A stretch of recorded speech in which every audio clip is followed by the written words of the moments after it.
মাধ্যমে এই যে আসছেনই কোনো? ঘাটে- ওই যে বসা দেখা যাইতেছে তো আপনারা যাবেন কবে আপনারা এই নদীতে কবে যাবেন নদী থেকে আমরা আসছি আজকে 3 দিন। মাছ পাইছেন নদীতে মাছ নেই, মাছ তো আগে এই তিরিকের আগের তিরিক প্রচুর মাছ হয়েছে। ওই সময় আমাদের কোম্পানির ট্রলার পাঠায় না, কেন ওটা নিয়ে হিসাব করছি যে দাম ছিল এই হিসাবে আর কি, দেখুন তো তবে দেখবি নাই পাশে যদি কোনো একটা অঘটন ঘটে যেত সমস্যা।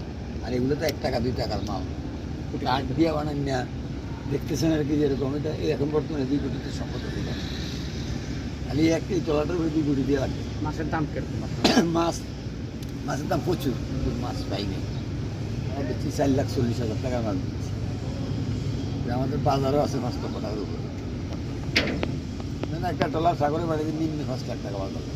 এখন কি আপনারা যাবেন ঈদের আগে যাবেন নদীতে এর আগে আবহাওয়া খারাপ, একটা সিগন্যাল আছে 1 তারিখ পর্যন্ত দেখা যাচ্ছে সেই ভয় লাগে। হয়তো বাসা যদি 1 তারিখের ভিতরে মনে করেন সিগন্যাল ডাউন হয়ে গিয়ে যদি আবহাওয়া সুন্দর হয় ইনশাল্লাহ ভাই অভিযান দিলে এবং অভিযান চলতেছে, ওনারা তো আমাদের টাকা নিতেছে, ওনারা তো আল্লাহ নিতেছে না আমাদের।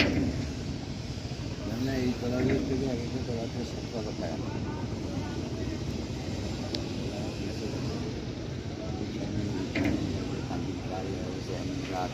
মনে করেন রামগতি, আলেকজান্ডার, চারিদ্র, হাজার হাজার এগুলো অনেকে টাকা দেয় এদেরকে টাকা ছাড়া কি তারা যাইতে পারে